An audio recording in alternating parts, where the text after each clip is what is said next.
السلام عليكم ورحمة الله وبركاته. بسم الله الرحمن الرحيم.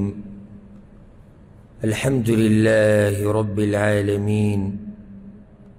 والصلاة والسلام على أشرف الأنبياء والمرسلين نبينا محمد وعلى آله وصحبه أجمعين. أما بعد،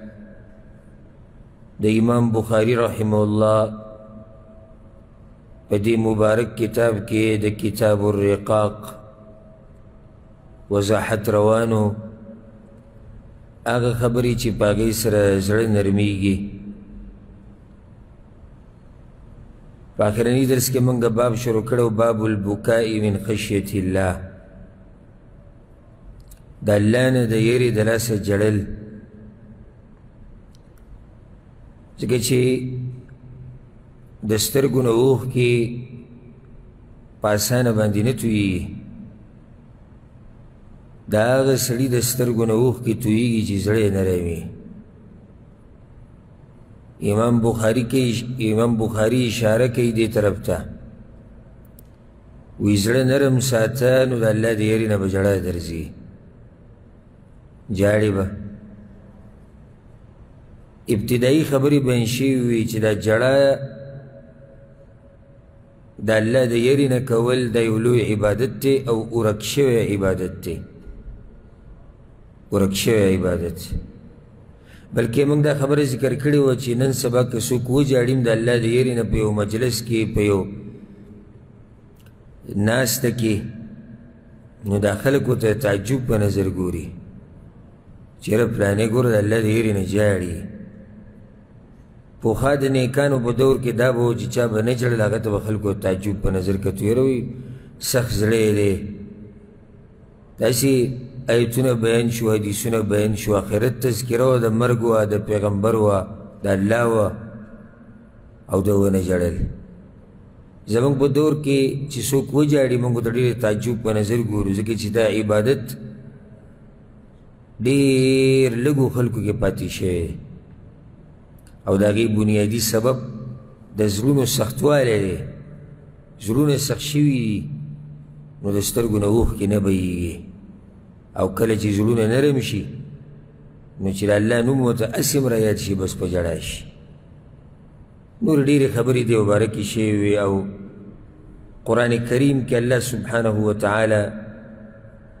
د دغه خلکو په باره کې څه وایي او د دغه خلکو څنګه صفت یې کړی دی، دا موږ بیان کړي وو، په دې باندې خبره ختمه شوې وه.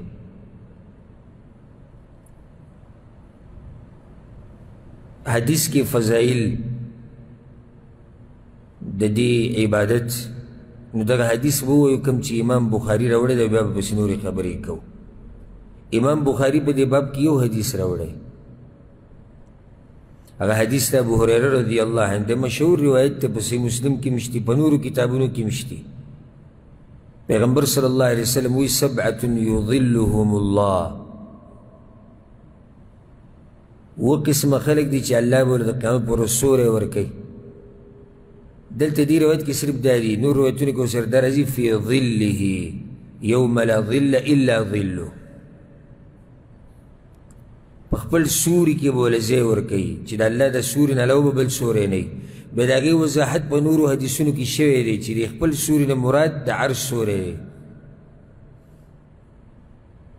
نو اوه قسمه خلک دي. دا مسله ما مخکې بیان کړې وه، ما په دې باندې یو بیان کړی د هغې ته به رجوع وکوئ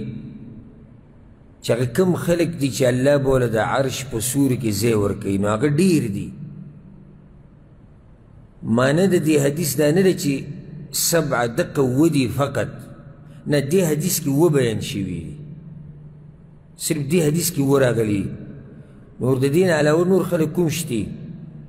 چې هغوی به هم د عرش په سوري کې ولاړ. امام بخاري پوره روایت نه یې راوړی، هغه اوه قسمه خلک یې ټول نه دي ذکر کړي، مقصدي خبرې راوړې د کومه چې رباب سره لګي. رجل ذکر الله ففاضت عیناه، یو سړی چې الله ورته رایاد شي او په ژړا شي. بل روایت کې داسې راځي رجل ذكر الله خاليا ففاضت عیناه. یو سړی ځان له ناسي الله ورته رایت شي په ژړا شي. بعضو روایتونو کې داسې راځي خوفا من د الله د یېرې نه په ژړا شي. او داسې ګوره دوه فایدې دي. دې روایت کې ورسره خالیا نشته. یو سړی دی الله ورته د خلکو په منځ کې رایت شو په ژړا شو ده ته هم دا فضیلت حاصل دی. یو سړی دی یوازې ناست دی الله ورته رایت شو هغه ته هم دا فضیلت حاصل دی. دواړه پکې دننه رالو. دا فایدې چې کله یو روایت کې یو ټکی یو بل کې نه وي. د حدیثو دا علم بلکې عام د دین دا علم دا هیڅ آسان کار نه دی او د دې دپاره الله خپل سړي پیدا کړي دي. دا صرف د دې کار نه دی چې پټکی په سر که یا رومیال په سر که او ګیره مزېداره پرېږده او مفتي صاحب ځان ته وایي او شیخ صاحب او قاري صاحب مولانا صاحب علامه صاحب په دې کار نه کېږي. راسخ علم په کار دی، مضبوط علم، مضبوط علم د قرآن او د حدیث. اگر که د په سر پټکی نه وي، اگر که د په سر رومیال نه وي، اگر که څوک ورته شیخ صاحب نه وایي، څوک ورته مفتي صاحب هم نه وایي، څوک ورته مولوي صاحب هم نه وایي، خو چې علم ورسره دی دا صحیح معنو باندې عالم دی. او نن سبا ظاهري حالاتو ته عوام ګوري، عوام نور عالم په دې خبره پوهېږي چې دا سړی په څومره اوبو کې دی او په څومره کې نه دی. لکه الحمدلله که اوس ته ماته یو 5 کسان کښېنې او دې 5 ورله یوه موضوع ورکړي چې 5 منټه پرې خبرې کړي د رب العالمین په توفیق سره. او موږ خو ډېر کمزوري خلک یو او یعنی د کشرانو طالبانو نه هم کشران یو. هسې ټک خطا علم دی بس خلکو ته الله د رضا دپاره بیانو. خو د الله په توفیق سره په دې 5 وړو کې دله زه هغه یو راوباسم چې کوم یو ډېر پوهه دی. که چې عوام دې راوستو نو هغوی به پکې هغه یو ته مولوي صاحب وي چې د چا پټکی ډېر مزېدار وي او ږیره ډېره اوږده او کپړې داسې سپینې چې پړقېږي او یا قره کې لګي ډېر داسې اواز درنوي او دغه کوي او راکاږي ماشاءالله. او زمونږ په دې علاقو کې داسې مولیان شته غریبۍ چې راکاږي نومونه یې نه علمه هسې به د نوم نه اجاقه جوړېږي. غریبو و غریبو والا صرف په خوږ اواز کې لګي قصې کوي، صرف قصې په خوږ اواز کې د دروغو منګړت قصې. نو د عوام وایي یاره وی الله چې دله څه علم ورکړی دی. ښه نو ته په خپل عالم یې چې ته په هغه پوه شو چې هغه د الله علم ورکړی وی نه نو تا ته څنګه پته ولګي چې الله دله علم ورکړی وی د اواز ته وګوره څومره خوږ دی. اواز خوږېدم دې خلکو ته دا ښکاري چې دا عالم دی، صرف چې اواز خوږي دا مولا دی. نو علم د قرآن او د حدیث د دې آسان کار نه دی، خو چې چا کې اخلاص او محنت کې او کوشش کې الله ورته لارې اسانوي. لکه اوس دا حدیث ته ووایي یو کتاب کې یو مشهور روایت چې رجل ذکر الله خالیا، یو سړی ځان له ناسته په ژړا شو دی به د عرش په سوري کې. دا ټکی چې یو سړی خالیا چې ځان له ناستې نه بیا به په ذهن کې دا وي چې دا د دقه سړي فضیلت دی چې کوم یوازې ناست وي الله ورته یاد شي. خو چې عالم وي په قرآن او په حدیث باندې نو هغه ته ته وایي نه که د خلکو په منځ کې د الله د یېرې نه په ژړا شي دله هم الله دغه ځای ورکوي. دلیل پې دا روایت رجل ذکر الله ففاضت عیناه، یو سړی د الله ورته یاد شو په ژړا شو. ښه دا دواړه ډېر اوچت اعمال دي، که د خلکو په منځ کې جاړي او که یوازې جاړي. خو صرف مسله دا ده، اهمه نقطه دا ده دا چې ځان له ناستې او جاړي د ده د عمل کې کیدی شي نه راځي چې کیدی شي دی ریاکاري کوي، او دا چې د خلکو په مخ کې جاړي نو کیدی شي مخلصي او کیدی شي ریاکاري. دا اسان کار نه دی چې ځان له ناستې او په ژړا شي، دا اسان کار نه دی. دې له مضبوط ایمان پکار دی. ځکه ګوره سلفو د منافقانو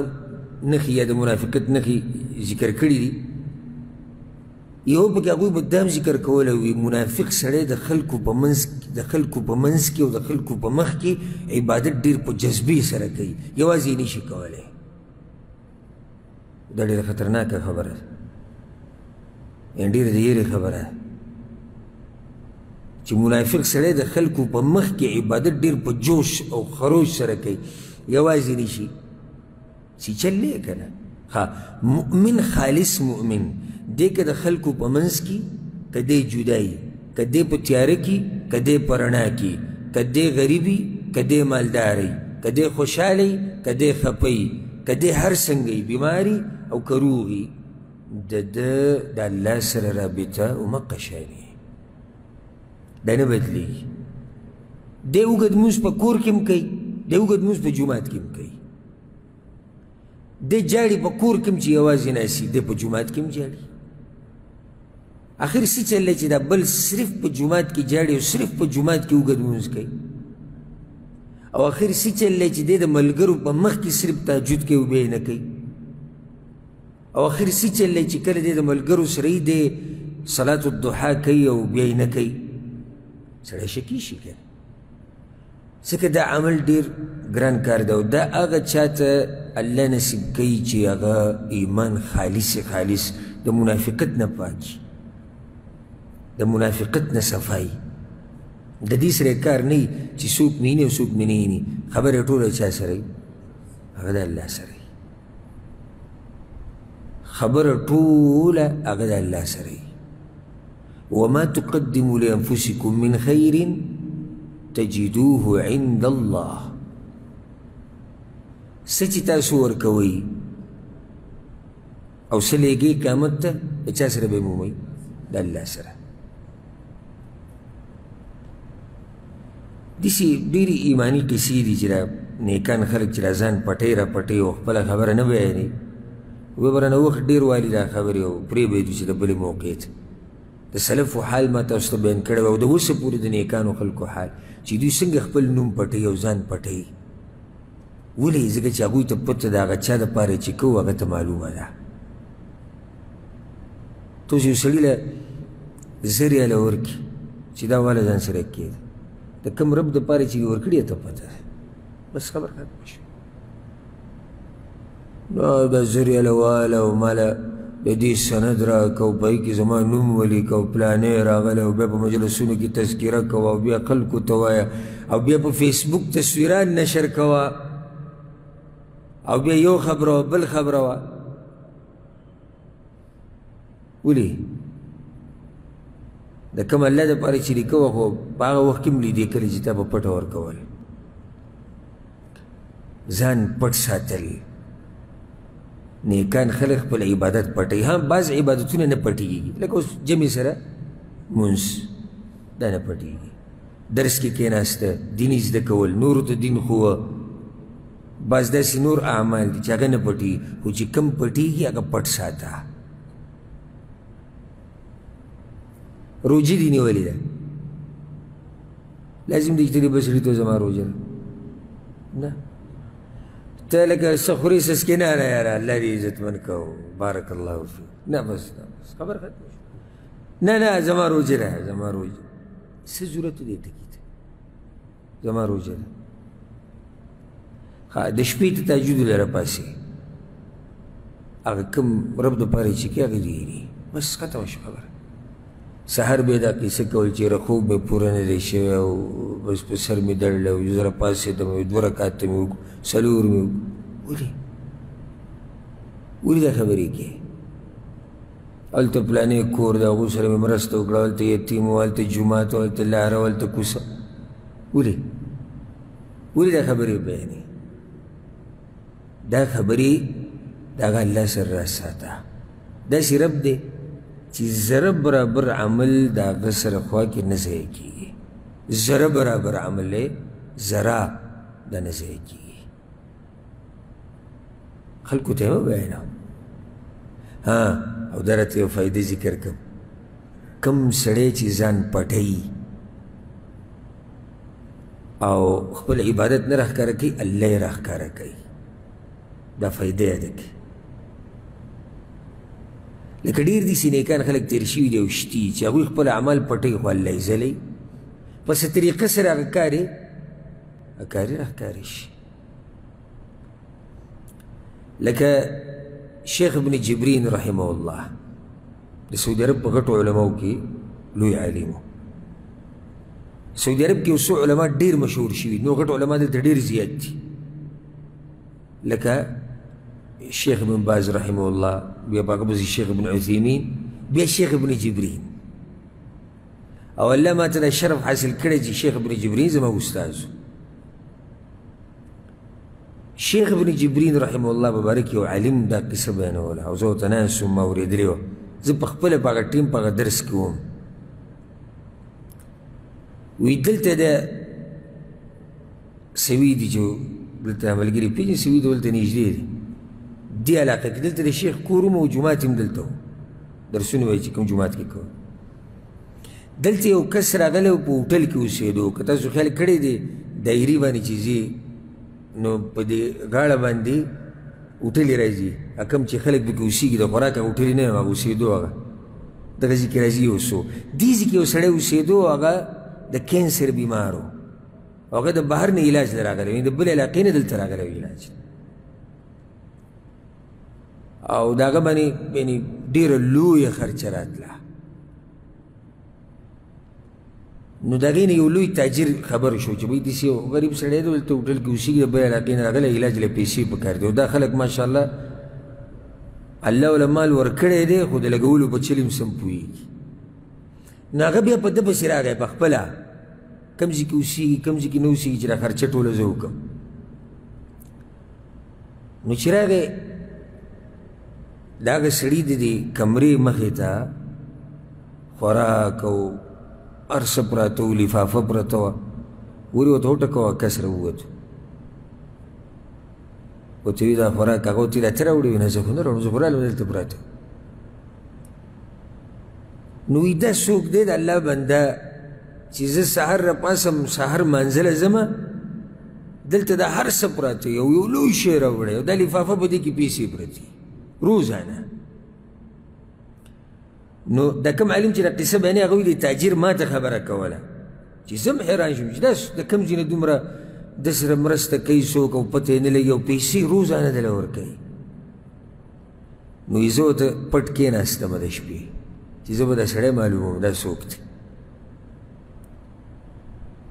وی ګاډي کې ناست وم سهار مانځه ته داسې نیمه ګنټه 40 منټه پاتې یو کس راغی ګاډي نه کوشو او د دې مخ نه دا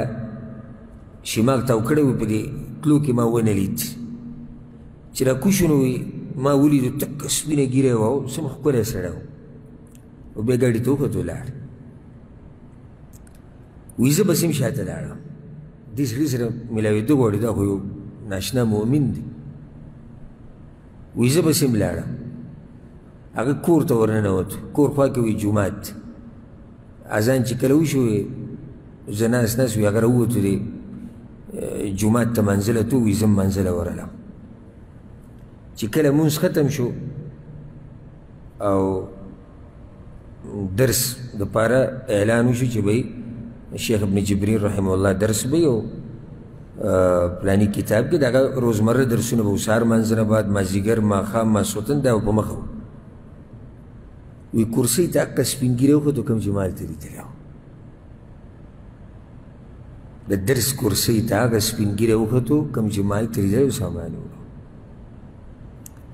دا یو بوډا انسان زامن دي او ښه مالداره دی او هر څه ول الله ورکړي دی په خپله ځي هغه ته هر څه یږدي او بیا راځي او نه یې ښکاره کوله خو الله راښکاره کړو یعنې په دې تورو تیارو کې د څه پته لګېده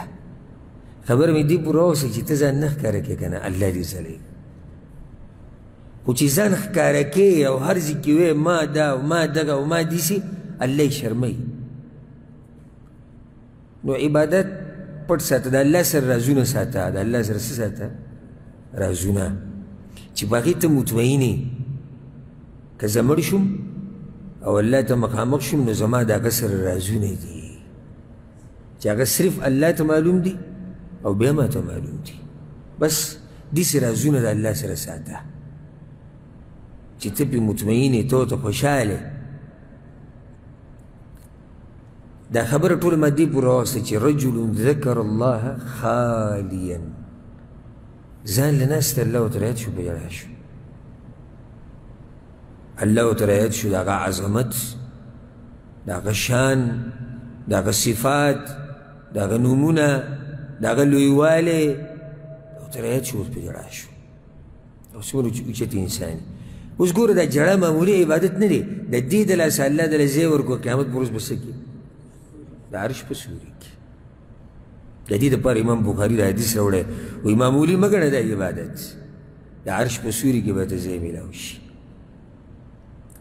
د دې نه علاوه ډېر حدیثونه دي، یو څو به ته زه ذکر کوم. یو حدیث کې داسې راځي، امام ترمذي راوړی، پیغمبر صلی الله علیه وسلم وی لیس شیء احب الی الله من قطرتین، د الله دوه قطرې ډېرې خوښې دي،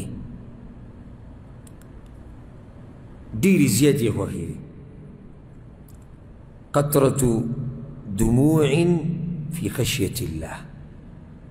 هغه قطره د اوښکې چې د الله د یېرې د لاسه ستا د سترګو نه وبهیږي. وقطرة دم تهراق في سبيل الله، او د الله په لار کې چې د وینې یو قطره د بدن نه لاړه شي، دا دوه قطرې د رب العالمین انتهایي خوښې دي. دا فضیلت د ژړا. یو حدیث کې داسې هم راځي، پیغمبر صلی الله علیه وسلم وایي لا یلج النار رجل بکا من خشیة الله، یو سړی چې د الله د یېرې د لاسه جاړي، دی به جهنم ته نه ځي. حتی یعود اللبن فی الضرع، تر دې چې دا پی د غلانځو ته واپس شي. نو پی چې ته واپس کېږي، نه واپس کېږي. ماته وایي دا سړی جهنم ته نه ځي، څوک د الله د یېرې نه جاړي. یو حدیث کې داسې هم راځي، پیغمبر صلی الله علیه وسلم وایي، دا تیر شوی روایت هم امام ترمذي راوړی، دا امام ترمذي راوړی، وایي دوه سترګې دي چې د جهنم اور به پرې نه لګي، په دوو سترګو به د جهنم اور نه لګي. عین بکت من خشیة الله، هغه سترګې چې د الله د یېرې نه جړلي. وعین باتت تحرس فی سبیل الله، او هغه سترګه چې په جهاد کې د الله په لار کې د شپې چوکیداري کړي، په دې دوو سترګو باندې جهنم اور نه لګي. د معمولي سترګې نه وي چې د الله د یېرې نه ترې اوښکې به وي، دا به هم څوک وي، د چا سترګه به وي، او چې په جهاد کې چوکیداري کوي، د شپې ناست دی او د دشمن یره او د ناسې څوکۍ کوي، نو دا هم څه ایماني. نو ځکه پیغمبر صلی الله علیه وسلم وایي چې دې دوو سترګو ته د جهنم اور نه رسي. هر کله چې زړه دې نرم شو وبه جاړي د الله نه، زړه چې دې نرم شو الله ته به نږدې شي، زړه چې دې نرم شو عباداتو کې به دې شوق پیدا شي، زړه چې دې نرم شو قرآن او حدیث به دله خوند درکوي.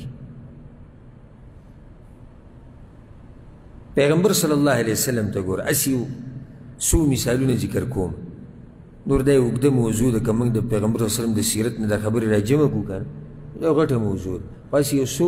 مثالونه. عبدالله بن مسعود وایي، صحیح بخاري صحیح مسلم کې دا روایت دی، وی پیغمبر صلی الله علیه وسلم ماته وی چې اقرأ علیه القرآن، دا قرآن ولوله چې زه یې واورم. صحابه کرام ډېر ادبناک انسانان وی، یا رسول الله اقرأ علیک وعلیک انزل، یا رسول الله نو زه به ستاسو په مخکې څه تلاوت کوم، خو نازل شوی په تاسو باندې دی. پیغمبر صلی الله علیه وسلم ورته انی احب ان اسمعه من غیره، زما دا خوښه ده چې زه تلاوت د بل چا د خولې نه اورم. وی فقرأت علیه سورة النساء، سورة النساء مې شروع کړه، د هغې تلاوت مې شروع کړه. وی دې آیت ته راورسېدم، فکیف اذا جئنا من کل امة بشهید وجئنا بک علی هؤلاء شهیدا. ای پیغمبره هغه وخت به څه وښي او څه ناشنا حال وی چې الله وایي زه په ټولو امتونو باندې به د هغوی پیغمبر ګواه کړم، په هر امت باندې د هغوی پیغمبر به ګواه کوم او بیا به په دې ټولو پیغمبرانو باندې تا ګواه کوم. وی ما ته وی چې حسبک الآن، بس ودرېږه. وی فالتفت الیه فاذا عیناه تذرفان. وی ما پیغمبر صلی الله علیه وسلم ته وکتو چې ولې ودرولم؟ وی د سترګو نه اوښکې روانې وې. دا نرم زړه دی، دا هغه زړه دی چې تلاوت واوري او اوښکې د سترګو نه روانې شي. ستا کله تلاوت سره اوښکې د سترګو نه روانې شوي دي او ته پوه شوی نه یې، نو ستا د سترګو نه به اوښکې څه روانې شي. دا یو ګټه مسله ده چې سړی پوه نه دی چې د امام څه وایي. د عالم چې د درس کې د آیت تلاوت کوي د دې څه معنی ده؟ دی به څه وجاړي دی ته. او ځکه دا بد جاهلان وایي زموږ په دې خلکو کې، مړه وایي دا عرب مکار خلک ته وایي، په ژړا به شي. مکار نه دي، پوهېږي چې د امام څه وایي، ته نه پوهېږي، ته پوه شوی نه په دې باندې. ټول جومات به جاړي او دی به پکې دغه شان غلی ولاړي. څومره غریب دی دی په دین کې، څومره غریب دی، څومره غریب دی. انتهایی غربت دا دی چې مؤمنان ټول لګي د الله د هیرې نه جاړي، د الله په کلام پوهېږي او دی منځ کې دغه شان ولاړ دی. نو بیا چې سړی راوځي ځان ته د کمي نسبت وکړي، نه نه الټې د وی عرب مکار خلک دي وایي، والعیاذ بالله. د الله د هیرې نه جړه هغې ته د مکر نسبت ده، جي مکار خلک دي. دا خو د پیغمبر صلی الله علیه وسلم طریقه و چې قرآن ته به یې جړل، دا خو د صحابه کرامو طریقه وه. ځکه عبدالله ابن الشخیر رضی الله عنه وی، امام احمد امام نسائی دا روایت راوړی، امام ابو داود هم راوړی. وی اتیت رسول الله صلی الله علیه وسلم وهو یصلی. زه یو ورځ جومات ته رالم، پیغمبر صلی الله علیه وسلم په مانځه ولاړ و. دی چې څنګه راننوتو پیغمبر صلی الله علیه وسلم په مانځه ولاړ دی، ولجوفه عزیز کعزیز المرجل من البکا. او د پیغمبر صلی الله علیه وسلم دا سینه وی داسې خوټ کېده لکه کټوۍ چې په اور باندې دی ایښودي او خوټ کېږي، هغه اواز نه کوي، دغه شان اواز د هغه د سینې نه راوتو. دې ته وایي د الله د هیرې نه جړه. ابو بکر صدیق رضی الله عنه مانځه ته چې مخکې شو، څوک به په تلاوت نه پوهېدو. کله چې پیغمبر صلی الله علیه وسلم مرګ ته نږدې و، یو څو ورځې پاتې وي او نشو وته منزل وی، مرو ابا بکر، ابو بکر ته وایي چې امامتي ورکوي. عایشې ورته وویل یا رسول الله هغه ډېر نرم زړه والی دی، جاړي او بیا خلک د هغه په تلاوت نه پوهېږي. وایي زه چې ته څه یم هغه وکړئ. مرو ابا بکر، ابو بکر ته وایي چې مانځه ته مخکې کېږي. وایي ابو بکر چې به کله مانځه ته مخکې شو، دا رنګ به یې ټک زیړ شو او داسې به یې جړل چې په تلاوت به څوک نه پوهېدو. دې دلاسې چې هغه لوی رب ته ولاړ یم. او دویم دا یره به یې وه چې الله به دا مونځ زمانه قبول کړي او که نه. بهترین په داسې ځي باندې ودرېده چې هلته پیغمبر صلی الله علیه وسلم امامتي ورکړې ده، مخکې شوی دی. دې ځي ته مخکې کېدم څه زور غواړي. داسې مؤمنانو د هغوی چې د هغوی په تلاوت به څوک نه پوهېدی، داسې به په ژړا شو. په موږ باندې کلونه تېر شي، کلونه او قرآنونه ډېرې ویم نو که څوک یې رالي روژه کې ویاسې د روژې هغه تلاوتونه مقابله ټول روانې، څومره دې ختم کو، څو دې ختم کو، کله به ختمې، څو دې ختم کو، کله دې ختم کو، دغه کیسه روانې. ته دا تپوس وکړه څومره بې پوه شوې، څومره عمل دې وکړو. تا چې د قرآن وی الله ته نږدې شوې، تا چې د قرآن وی په ژوند کې دې څه تبدیلي راغلې ده، دې قرآن ستا په ژوند کې څه انقلاب راوستی دی، څه فایده دې ترې واخسته، څه چلو شو. دا تپوسونه نشته. څومره دې ختم کو، کله به ختمې، څومره دې ختم کو، کله به ختمې. او دا هم صرف په روژه کې، او دا پکې الله تکړه سړی دی چې دې سره یې شوق دی. دا پاتې که چې جړاګانې کې د تلاوت سره.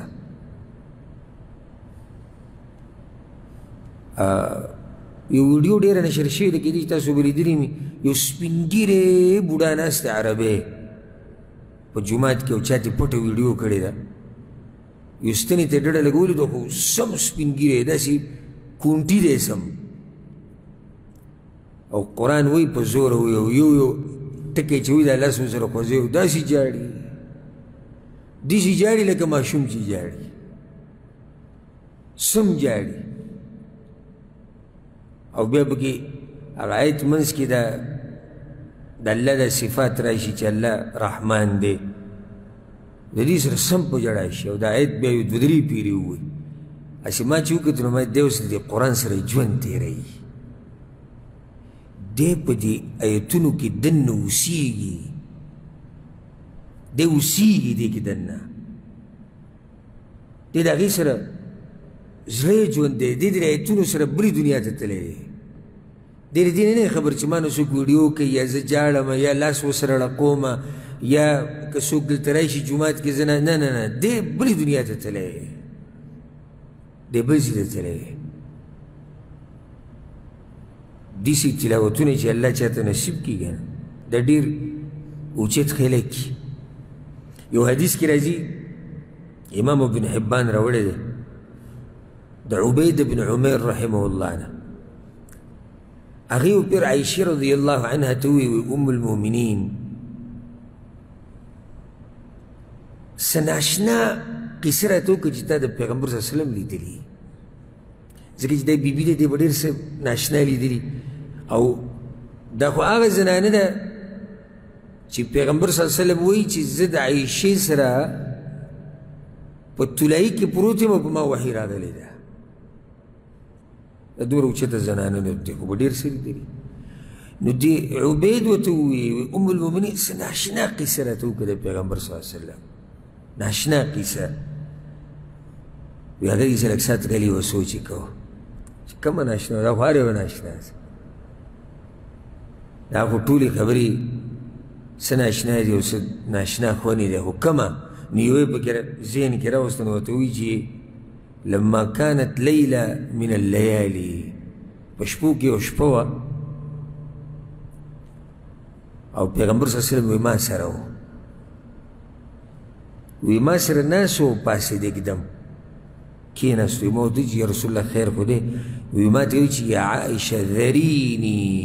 اتعبد اللیل لربي عایشې ما پرېږده چې نن شپه د خپل رب بندګي وکړمه وی ما ورته چې یا رسول الله زما دې په الله قسمي زما هم دا خوښه ده چې ته الله ته ډېر نږدې شي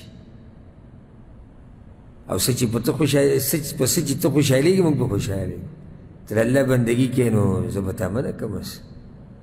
ته به الله ته نږدې کېږي زه به څه ووایم چې نه دا مؤمنانې زنانې دي چې دا خو ډېرې اوچتې زنانې دي خو چې څوک د دوی په نقش قدم په دې امت کې رواني کومه زنانه هغه خپل خاوند له تیزي ورکوي چې دی عبادت وکړي او په دې خوشحالېږي چې زما دا خاوند الله ته نږدې شي په دې خوشحالېږي چې زما دا خاوند الله یې وبخي یعنې اکثر زنانه خاوند ته د مانځه اوازونه نه کوي ستړی دی وایي په دې خوشحالېږي چې دی خوب ډېر وکړي په دې خوشحالېږي چې زما خاوند ته مزدوري ټیټ میلاو شي په سعودي عرب کې دې اوسېږي خو چې پیسې ډېرې راوړي دوبۍ کې دې اوسېږي خو چې پیسې ډېرې راوړي او مینه ښځه په حقیقي معنو سره هغه په دې خوشحالېږي چې زما دا خاوند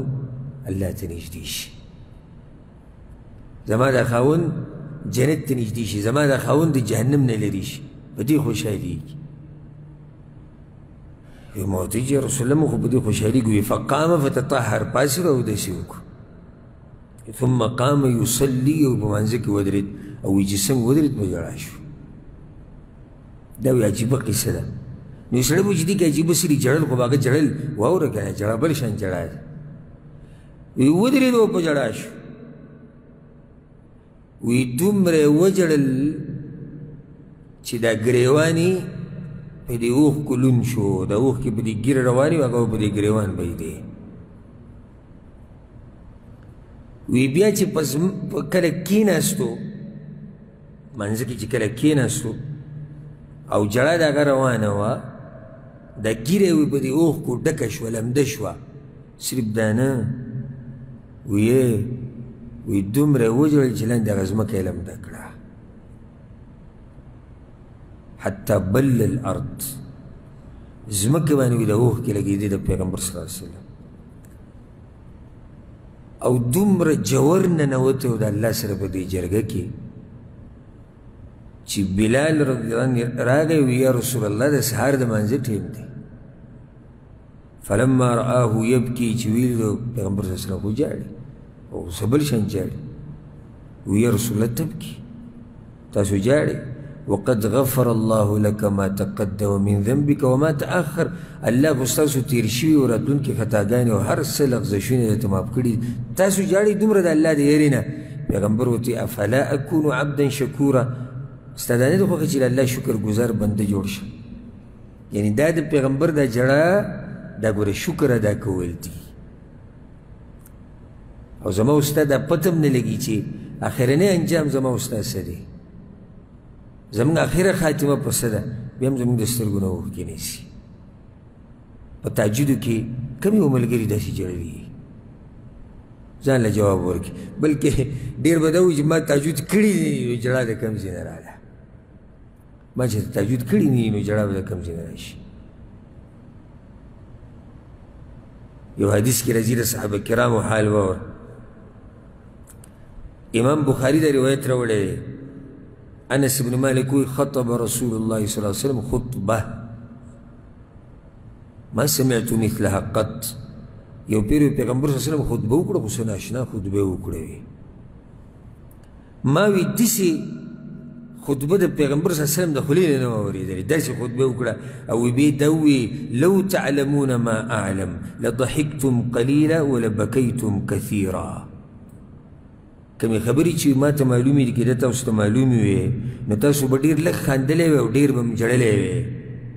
انس بن مالک وی فغطى اصحاب رسول الله صلی الله علیه وسلم وجوههم ولهم خنین ټولو یې مخونه پټ کړي وو څادرې په ځان راچولي او هر یو د ژړا او د خوټ کېدو اواز راته د هر طرف نه ټول جومات ژړل صرف د پیغمبر صلی الله علیه وسلم په دې خبره باندې دا د صحابه کرامو حالو د نصیحتونو سره او د قرآن او د حدیث د اورېدو سره هانی چې دا د عثمان بن عفان رضی الله عنه آزاد کرده غلام دی هغه آزاد کړی وی عثمان کان عثمان اذا وقف على قبر بکا عثمان رضی الله عنه چې به وي د قبر په غاړه ودرېد وبه یې ژړل وبه یې ژړل وي دومره به یې وژړل چې راګیره به یې لمده شو وي بعضو ورته وایي چې عثمان څه ناشنا سړی د جنت او د جهنم تذکره چې کې ته نه جاړي وتبکي من هذا او دې قبر له چې راشي بس هم په ژړا شي ورته وی پیغمبر صلی الله علیه وسلم نه مې دا خبره اورېدلې ده چې قبر د آخرت په پوړو کې اولنۍ پوړۍ ده او چې څوک په دې کې کامیاب شو نو وروستني مراحل ورته آسان دي چې په دې کې څوک کامیاب نه شو را روان د دین هم سخت دي نو ځکه وایي دې ځي ته ژاړمه تا کوم ورځ قبر ته ژړوي هسې تا چې ته سوچ کړی دی چې ته به دې قبر له ځي ژړا پرېږده تا چې دا سوچ کړی چې ته به قبر له ځي تا دا سوچ کړی چې تا به په خاورو کې ږدي او دا هر څه به ختمېږي صرف په یو اواز باندې سیکنډونه به کې نه لګي سیکنډونه بس پلانې مړ شو ختم مړ شو هر څه ختم هر څه لاړو د دې یو ټکي سره بچي ختم ښځه ختمه مال ختم شهرت لاړ دبدبه لاړه رعب لاړ روغ صحت لاړ ښایست لاړ مال لاړ مشرتیا لاړه منصب لاړ هر څه لاړو صرف د یو سره مړ شو او هغه چې څه پاتې کېږي هغې ته زموږ توجه نشته عمل د عمل تا سره قبر ته ځي دا ستا د دینداري دا به قبر ته ځي دا د قرآن دا تلاوتونه دا د علم په مجالسو کې ناسته دا ذکر او اذکار د زکاتونه د صدقې د منځونه د جړاګانې او د نور عبادتونه دا تا سره قبر ته ځي د دې نه علاوه هېڅ هم نه ځي ها که یو سړی وایي چې د دې نه علاوه نور څه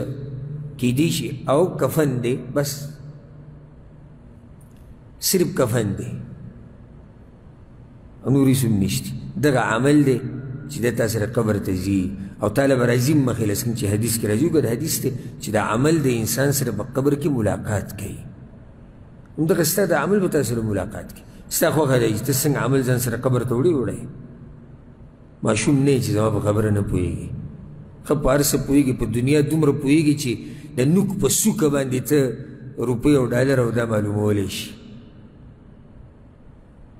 دومره جوهره خبره نه ده زما دا چې څوک پرې نه پوهېږي خپله مرضي ده چې څه قبر ته وړی وړی هلته به ورسره ملاوېږي او د هغه الله سره به ملاوېږي د فضيلة الشيخ العلامة الفقيه الإمام ابن عثيمين رحمه الله داغه کتابونه زه ډېر زیات ګورم او سن اشنا رباني او پوه عالم الله پیدا کړو او بیانونه داغه ډېر زیات ما اورېدلي دي الحمدلله داغه کیسټې مخکې به داغه کیسټې ډکېدې داغه کیسټې به وي پوره اب د یو خبره د درسونو کې ډېره زیاته کوله او دا خبره په قرآن کې ده واتقوا الله واعلموا انکم ملاقوه ویریږئ د الله نه او پوه شئ چې د هغه الله سره میلاوېدونکي یئ دا یو ناشنا نصیحت دی په دې دوه درې ټکو کې یعنی غټ نه غټه خطبه مه کوه غټ درس مه کوه صرف دا ووایه واتقوا الله واعلموا انکم ملاقوه په دې صرف ځان پوه کړئ چې د هغه الله سره به میلاوېږي نور خپله مرضي دی خو میلاوېږي به لازم به میلاوېږي دا نشي کېدی چې څوک د دې شي چې د هغه د الله سره ملاقات ونه شي هر سړی به د الله سره میلاوېږي ستا خپله خوښه ده چې په کوم عمل ورسره میلاوېده غواړي یو حدیث کې راځي معاذ بن جبل رضی الله عنه مبارک یو روایت کې راځي وی یو ورځ ناسو سمې وویل معاذ بن جبل مشهور صحابي پیغمبر صلی الله علیه وسلم وایي زما په امت کې چې په حلال او حرام باندې ډېر څوک پوهېږي هغه معاذ بن جبل دی په ژړا شو سم په ژړا شو ملګرو ورته ما یبکیک ولې ژاړې وی الله دا خلک دوه قبضې کړي دي دوه حصو کې تقسیم کړي دي یوه قبضه د جهنم دپاره ده او بله د جنت دپاره ده جاړم په دې فانا لا ادري من اي الفريقين اكون اوس ما ته دا پته نه چې زه به کومه قبضه کې وم معاذ بن جبل د پیغمبر صلی الله علیه وسلم ملګری هغه وایي دې سوچ کې ما تا چې دا سوچ کړی ته به کومې وکړې داسې د خوشحالو ژوند مزدوري ده او مزدوري ده او مزدوري ده او مزدوري ده دنیا ده او دنیا ده او پیسې کته او پیسې بره پیسې کته پیسې بره جیداد او پټې او بچې او ښځه خانده او مزې او چرچې چېرته دې دې سوچ کړی دی چې الله چې دا خلک تقسیم کړي دي تقدیر کې دا فیصله شوې ده فریق فی الجنه و فریق فی السعیر یو ټولګی جنت کې او بل جهنم کې تا سوچ کړی چې ستا نوم کوم یو کې معاذ بن جبل د دې د لاسه جړېدی حسن رضی الله عنه یو پیر په جړا شو او سم په جړا شو ملګرو ته یې ولې ژاړې وی دا خبره تر یاده شوه او د دې د لاسه ویرېدم که سبا له الله ما اور ته ګزار کړي او هېڅ پروا ونه کړي نو زه به څنګه بچ شم د اور نه الله خو څه پروا نه کوي او نه الله ته څوک څه نقصان رسولی شي که الله دا ټول مخلوق جهنم ته ګزار کړي څوک به څه وکړي څوک دې تپوس کولی شي که تا واچي هغې ته چې ته دا سوچ دې کړی ته به څه وکړي څنګه به ځان بچ کړي دې خبرې په ژړا کړو تمیم الداري رضی الله عنه هغه یو پیر تلاوت کو د شپې په تهجدو کې ولاړ او دا ایت یې ګوره دا ایت موږ څو پیرې ویلی څومره مو ویلی هېچا ته فایده نه ده اخیستې ډېره لږو به ترې اخیستې څه وایي أم حسب الذين اجترحوا السيئات أن نجعلهم كالذين آمنوا وعملوا الصالحات. الله وی کوم خلق چې په ګناهونو کې واقع دي د دوی څه ګمان دی چې زه به دوی داسې وګرځوم او داسې نعمتونه به ورکړم لکه څنګه چې هغه مؤمنانو له ورکوم چې ایمان یې راوړی دی او نیک عملونه یې کړي دي، دوی به یو شان نیسي. تمیم الداري صحابي ځان په دې ګناهګارو کې ګڼي. وی الله وی چې ستاسو څه خیال دی چې دا ګناهګار د هغه نیکانو په شان دي؟ تمیم الداري ته ځان رایت شو، په ژړا شو چې الله وی چې دا یو شان نه دي. وی د سهاره پورې د آیت وی چې کله مؤذن د سهار د لمانځه دپاره اذان وکړو ماله دی پوه شي چې دا خو اذان وکړو نو لمونځ یې زر زر ختم وکړو او جړلې د سهاره پورې. تا چېرې دا سوچ کړی چې الله خو وایي چې ګناهګار او د اوچت خلک یو شان نه دي؟ نو څه به کوې ته؟ ته ته خو سوچتلی نه دي. د بعضو خو دا پخه یعنې خبره ده بس چې عبادت وکوه الله یې قبلوي، بس صرف زموږ نه کول پاتې دي، کوی او قبلیږي، کوی او قبلیږي. که ورته یې ګناهونه ډېر دي، الله غفور رحیم دی، د چا نه ګناه نه کېږي. او د بعضو تقوا او دینداري هسې هغه په دریاب باندې هغه زګ نه وي هغه شاني. فاما الزبد فیذهب جفا. د ملګرو په منځ کې او په درس کې او په بیان کې او په دیني محفل کې به دا یو غټ بزرګ او تقوادار وي او چې ځان لشي هېڅ هم نشته، بیا هېڅ هم نشته. ولې هغه کوم رب چې هغه ټیم کې تللی دی کله چې ته دیني مجلس کې ناست وي اوس هغه نه نیسي، هغه رب خو هر وخت یې دی. نو تقوا بزرګي د بعضو داسې ده والعیاذ بالله چې هغه د دریاب د دې زګ په شان د پالتو صرف دې دپاره چې مجلس ته خلک ویني او بس ځان ټیټ ساته او نور اخوا چې څه دې زړه غواړي هغه کوه. ځکه الله څه وایي وما قدر الله حق قدري. الله وی دې خلکو زما داسې قدر نه دی کړی لکه څنګه چې پکار و. اوس دې سړي د الله قدر کړی، د انسانانو قدر یې وګوره.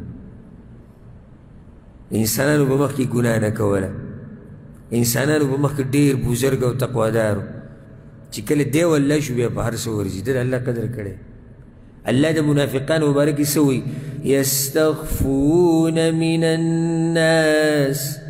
ولا يستخفون من الله وهو معهم. دوی یریږي، دوی حیا کوي، دوی پټیږي د خلکو نه او نه یریږي د هغه الله نه او حیا نه کوي د هغه الله نه. وهو معهم چې هغه په خپل علم سره د دوی سره هر ټیم دی. دوی ییني د دوی اوري دوی چې نه یریږي او د خلکو نه یریږي، د خلکو نه پټیږي او د خلکو نه حیا کوي او د خلکو نه شرم کوي. دا څه ایمان شو بیا؟ تاسو انصاف وکړئ، عدل وکړئ او فیصله وکړئ چې دا څنګه ایمان شو بیا. یو روایت کې داسې راځي حذیفه رضی الله عنه، حذیفه بن الیمان پیژنئ که نه؟ مشهور صحابي دی، صاحب سر رسول الله صلی الله علیه وسلم. دته ویلی کېږي د پیغمبر صلی الله علیه وسلم رازدار. دته پیغمبر صلی الله علیه وسلم به د راز خبرې کولې. وی یو ورځ په ژړا شو، څه مې وژړل؟ فقیل له ما بکاؤک، ولې ژړې حذیفه دومره؟ وی د الله سره ملاقات دی دا خو زما ایمان دی. اوس دا پته نشته چې د الله سره چې مې ملاقات کېږي نو هغه الله به رانه راځي او که ناراضه وي. ملاقات خو دی دی خو چې زه کله د رب سره مخامخ شم هغه به راځي او که ناراضه وي. دې خبرې په سوچ کې اچولی یم. څومره د سوچ خبره، زما او ستا به ملاقات کېږي د هغه الله سره. تا چېرې دا سوچ کړی چې هغه الله به راځي او که ناراضه وي؟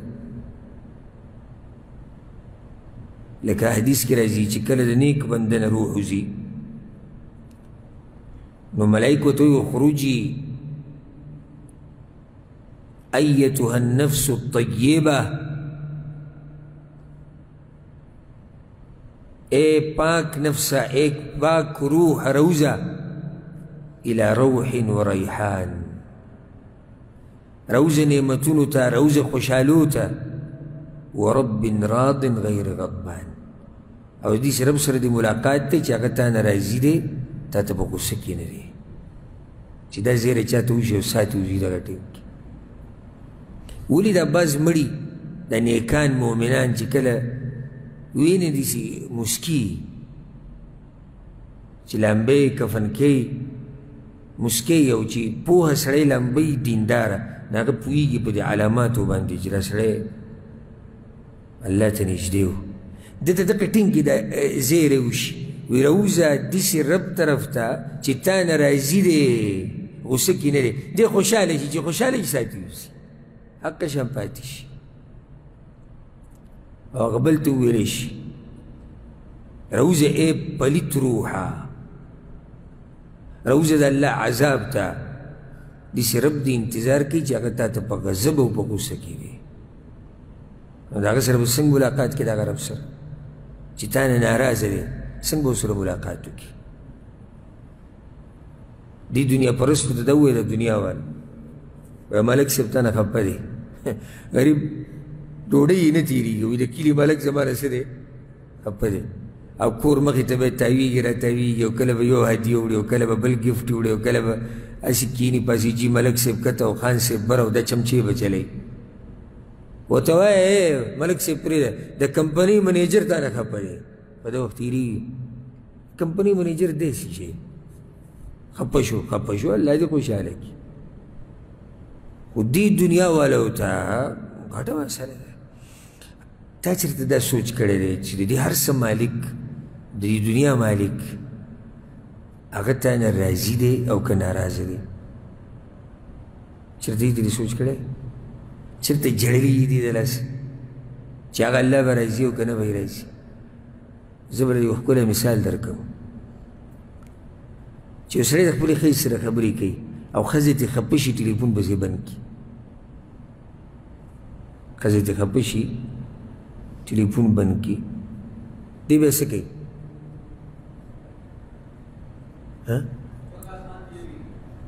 دا غید رازی کولو کوشش کی چی خز خپشوی دا کدی دی خزی نخواون خپشی تقشن حالاتی وی خواون بی خپشوی پہر طریقہ رازی کی دا دنیاوی وڑی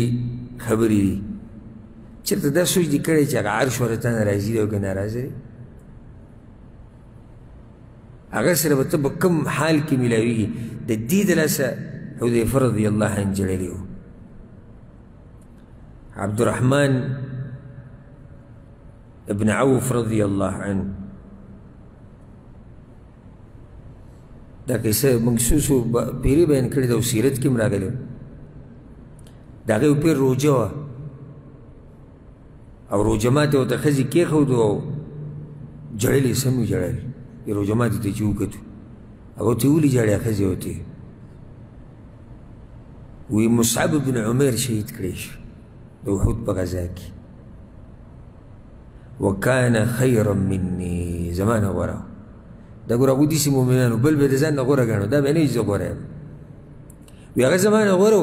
اوی دوم رسنو چی منگ بکفن کرے اوڑی کونتے کی ٹوٹو دا کپڑی وی کلب بند بخفو چولا کلب بند بسرا چولا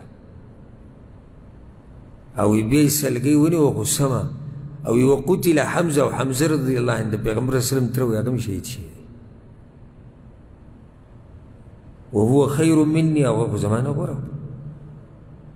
دا غد پارم سنو اوڑی کونتے کی سادرگے و پورا پی پراتم نا زیری گا مچی آگا خلقو اللہ رو اختو آخرت لو آخرت کبولا نعمتون اور کسی دلتا کوئی سو نلیدو او منگ تو ویدای نعمتون پراتی دین را تخکاری چیزا منگ دا نیک و عمالو بدلکس اللہ منگ لپا دنیا کی رکی آخرت کے بس نہیں پا جڑایشو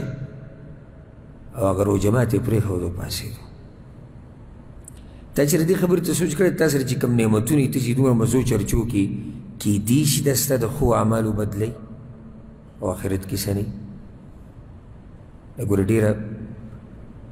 خطرناک خبر اللہ تی منگ ساتی چې یو سړی ډډې لګولي چې زما اعمال ډېر دي او د هغې بدله ول الله دنیا کې ورکړي او د آخرت کې چې تلې ته مخامخ شي تله خالي پرته هېڅ هم نشته یا الله زما هغه عمل ولې دنیا کې چې د مزې چرچې کولې دا څه و دغه مې در کړو که نه الله به ورته وایي ها سعد بن الاخرم رحمه الله وایي وزه یو پیر د عبدالله بن مسعود سره روان وم رضی الله عنه نو هغه په دې انګرانو باندې تېر شو چې د اوسپنو په دې بټۍ کې لږ یو کار یې کوو نو هغوی دا اوسپنې په دې بټۍ کې اېښودې او راویې ویستې دي چې هغه داسې ویلې شوې وې ټولې عبدالله بن مسعود داسې لږ ساعت ته ودرېدو د اوسپنې ته یې کتو څه مې وژړل وی ما ورته چې ابو عبدالرحمن خیر خو دی وي ناسې خیر خو دی خو چې اوسپنې سره داسې کوي نو چې که موږ ورته چې ته ولیږي چې موږ سره به څه کوي او دا د دنیا اور دی او د کوره پورې وژړل تا چې ته جړلي په دې خبره چې هغه د جهنم هغه اور سره به ته څه کې الله دې نه کړي که چېرته لاړې ورته عبدالله بن عمر رضی الله عنهما یو پیر تلاوت کو مانځه کې دا سورة المطففین شروع کو تلاوت یې کوو سورة المطففین شروع کو نو کله چې دې ځای ته راورسېدو يوم يقوم الناس لرب العالمين په کوم ورځ چې به خلک ودرېږي رب العالمین ته وي دومره وجړل چې نور تلاوت یې نشو کولی بیا رکوع له لاړه په کوم ورځ چې به خلک الله ته ودرېږي دا هغه مؤمنان دي چې یریږي د الله نه ابو موسی اشعری رضی الله عنه په عراق کې یو پیر خطبه کوله نو د جهنم تذکره وکړه او د جنت راوي وایي دومره وجړل چې ما په خپلو سترګو د هغه د اوښکې ولیدې په دې منبر کې به یې دسې په دې منبر دسې کته راتلې دسې په دې ګیره به رالې بیا په دې منبر راولیدې په دې ګیره به رالې په دې منبر به راولیدې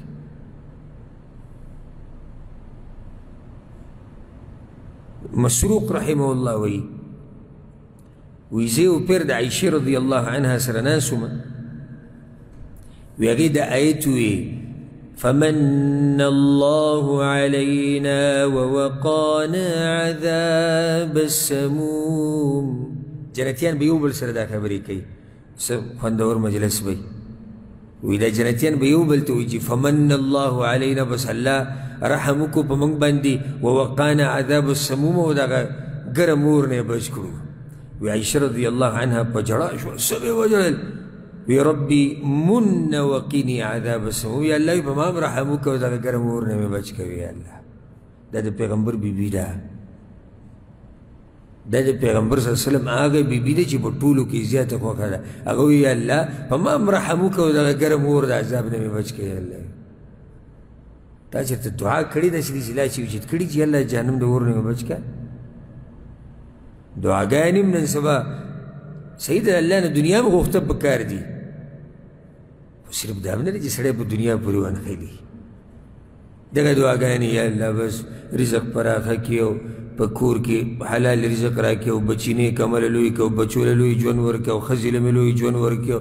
پیسې راکړي او قرضې ختمې کړي صرف دا بس دا وړې وړې خبرې چېرته تا دا دعاګانې غوښتلي دي چې الله د اور نه مې بچ کړه یا الله د قبر د عذاب نه مې بچ کړه د هغې سره دې سترګې نه اوښکې چېرته ځان له جوابونه ورکوئ زه درنه جواب نه غواړم او که زړه م ژوندی زما په دې خبرو باندې به ښه ژوندی شي او که هسې دلته تش بدن راوړی نو څنګه چې راغلی دقه شان به ځئ دا راته م ووایم که هسې بوټۍ دې دلته راوړي که نه نو دا بوټۍ ورې کار نه کوي زړه په کار دی زړه ان فی ذلک لذکرى لمن کان له قلب او القى السمع وهو شهید الله په دې قرآن کې نصیحت دی د هغه چا دپاره چې زړه یې ژوندی غوږ یې ایښودی او په دې مجلس کې د زړه سره حاضر وي دې خلکو دپاره نصیحت دی ټولو دپاره نه ابو هریره رضی الله عنه یو پیر په ژړا شو ملګرو ورته ابو هریره ته خو د پیغمبر صلی الله علیه وسلم نږدې ملګری وي، تا خو د هغه نه ډېر حدیثونه را نقل کړي، ته هم په دنیا پسې جاړې. وی نه دنیا پسې ونه جاړم، اما انی لا ابکی علی دنیاکم هذه، زه دنیا پسې نه جاړم ستاسو په دې دنیا پسې. ابو هریره په دنیا پسې جاړي، دا د منلو خبره. ښه نو بیا ولې جاړي؟ ولكن ابکی علی بعد سفری وقلة زادي، جاړم په دې چې سفر راته ډېر اوږد پروت دی او توښه راسره لګه ده، نو په دې جاړم چې دا توښه به ما ورسوي خپل مقصد ته وکنه. او د جنت او د جهنم په منځ کې یم، لا ادري الى ایتهما یؤخذ بي، اوس ما ته دا پته نه چې کوم طرف ته به ما روانوي. دا د سوچ خبره چې سفر ډېر اوږد دی او توښه لګه ده. زه یم ابو هریره که تا سره توښه لګوي نو موږ سره به یې څه دي، چې تا سره توښه لګه ده نو موږ سره څه دي. ډېر لوی سفر پروت دی، ډېر لوی سفر پروت دی. ابو هریره رضی الله عنه مثال به ذکر کړو زه، چې وفات شوی دی تقریبا 1400 کاله کېږي. تقریبا ابو هریره رضی الله عنه چې وفات شوی دی 1400 کاله کېږي. 1400 کاله صرف دغه په برزخ کې دي، دا اوس پورې شوي دي او مخکې پته نه لګي چې څومره به وي. هغه دې دپاره ژړل، وایي سفر ډېر اوږد دی او سامان لږ دی. نو چې ما او تا کله په دې سفر باندې وځو څه سامان دی، څه دي تا سره، څه دې راغستي داسې مطمئن ناسې، څه ګټ عبادتونه دې کړي دي که نه ګټې قربانیانې دې ورکړي دي، څه کومه توره دې والي ته دې څه خوشحاله ناسې، څه چل دې کړی دی، څه دي تا سره. دا د هغوی یره ده د الله نه.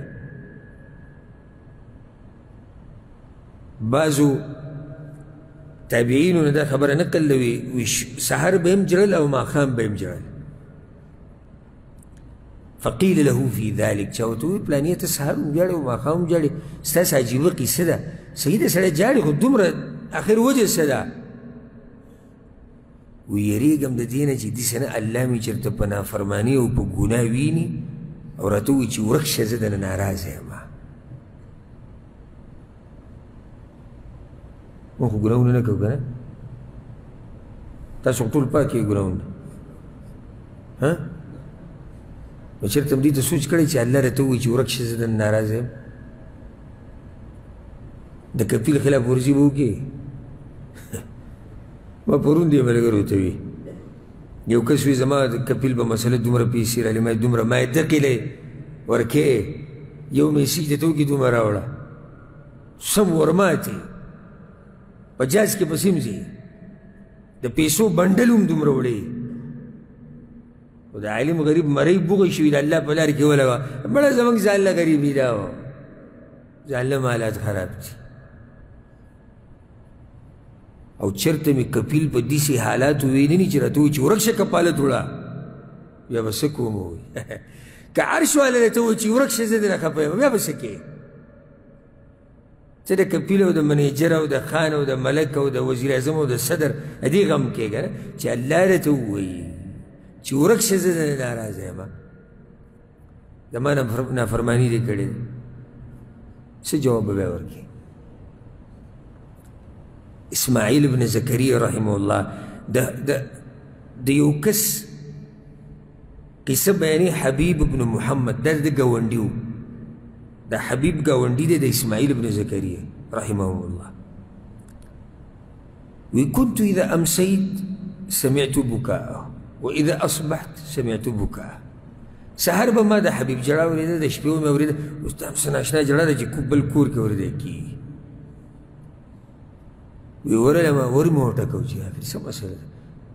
وی کور والی آواز وکړو چې څوک یې ومایي چې اسماعیل یم. ما شأنو دا ستا د قول له څه چل سحر هم جاړي او د شپې هم جاړي. وی ما ته وی چې او جاړي بس دغه د الله د یېرې نه جاړي دغه یوه خبره کوي چې سحر شي وی کیدای شي ماښام ته پاتې نه شم او جاړي. او چې ماښام شوي بیا جاړي وي کیدای شي سهار ته پاتې نه شي بس دغه ژوند دی دغه خبره موږ ته کوي چې یاره کیدای شي ماښام ته پاتې نه شم الله سره ملاقات وي څه به وایو چې ماښام شوي بیا په جړا شي چې کیدای شي سهار ته پاتې نه شم هغه الله سره ومیلاویږم نو چې څه به ورته ووایو دا هغه ژوند دی او کله چې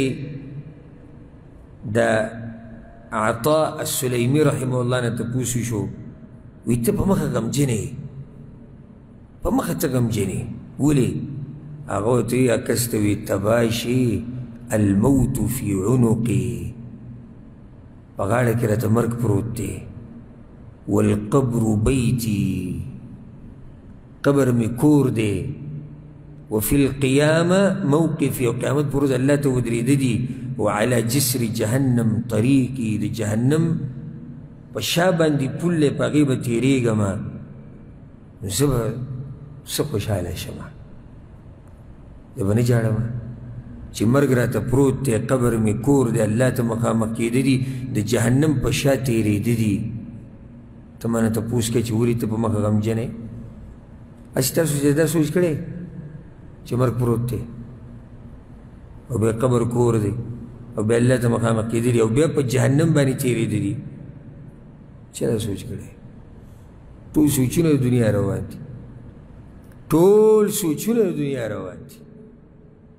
بس دغه یو قصه ده چې کوم ځای کې کښېني څنګه کله دا ولې په څومره وشو څومره وخت دې وکړه مزدوري څومره دې وګټلې څومره دې ورکړې دغه کیسې روانې